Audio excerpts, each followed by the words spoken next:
Bismillahirrahmanirrahim. Assalamu alaikum. Welcome to Gohar Publishers. Our slogan is redefining the geography of education through digital resources for conceptual learning. My name is Haseeb Yamin Khan, and today we are going to discuss Gohar Mathematics Grade 7. The unit is 3.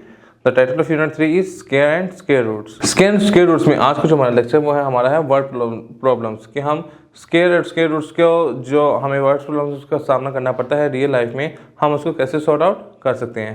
तो आइए देखते हैं इसके examples को थोड़ा understand करते हैं। वो कह रहा है let's suppose the area of a rectangle park is equal to another square shaped park.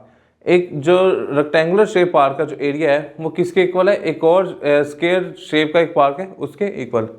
Find the length of the square shape park, कहता है जो स्क्वायर शेप पार्क है उसकी लेंथ फाइंड करें। If the length and breadth of the rectangular shape are, कहता है अगर rectangular shape की जो है हमारे पास लेंथ 81 मीटर है और ब्रेथ कितनी है 25 मीटर रिस्पेक्टिवली। तो सोल्यूशन की तरफ मूव करते हैं। हम करें एरिया ऑफ रेक्टेंगुलर पार्क, हमें रेक्टेंगुलर पार्क का दिया हुआ लेंथ इंटू ब्रेथ, लेंथ 81 और ब्रेथ 25।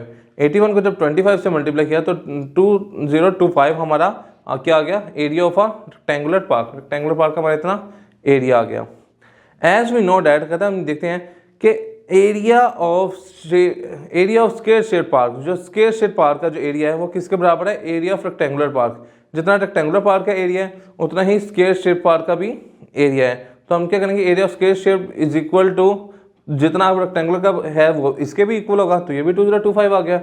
तो फिर हम लेंथ ऑफ स्क्वायर पार्क अगर निकालना चाह रहे हैं तो वो क्या होता है, लेंथ इंटू स्क्वायर जो है उसकी चारों साइड सेम होती है, लेंथ इंटू लेंथ होगा या लेंथ इंटू ब्रेथ होगा। तो हम इसको क्या करेंगे, हम 2025 का जब हम स्क्वायर रूट लेंगे तो हमारे पास जो आंसर आ जाएगा वो क्या आएगा 45। तो हमने इसको जब एलसीएम लिया, एलसीएम लेके 3 into 3 into 3 into 3 into 5 into 5, तो ये 3 का एक पेयर बन गया, 3 का दूसरा पेयर बन गया, 5 का पेयर बन गया। तो हमने इनको स्क्वायर रूट की शक्ल में लिख दिया। जब हमने स्क्वायर कैंसिल किया अंडर रूट से तो 3 इंटू 3 इंटू 5 आ गया, 3 सीधा 9 9 5 था 45। तो हमारे द रिक्वायर्ड लेंथ इज, हमारी रिक्वायर्ड लेंथ क्या आ गई इसमें 45 metre. Hence perimeter is 84 metre. वो कहता है इसका पैरामीटर कितना है 84 मीटर है। And the cost of the fencing is park is 3360 metre.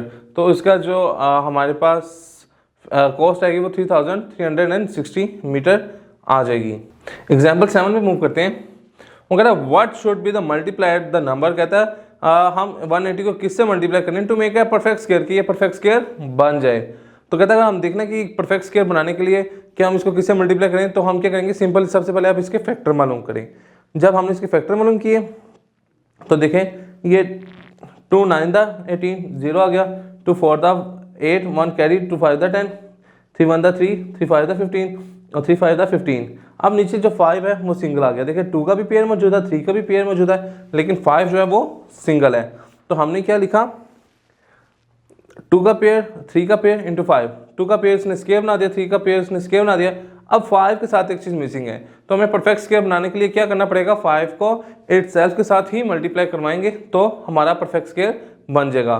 तो it means hence since 5 has no pair to become a square, कहता है 5 के पास कोई पेयर नहीं है उसको स्क्वायर बनाने के लिए, therefore we should multiply the number by 5। Then वो कहता है अगर हम इसको 5 से मल्टीप्लाई करवा दें तो 2 का भी पेयर बन जाएगा, 3 का भी बन जाएगा, 5 का भी बन जाएगा। तो ये 2 का स्क्वायर 3 का स्क्वायर 5 का स्क्वायर आ जाएगा। तो हमारा जो परफेक्ट स्क्वायर क्या आ जाएगा 900।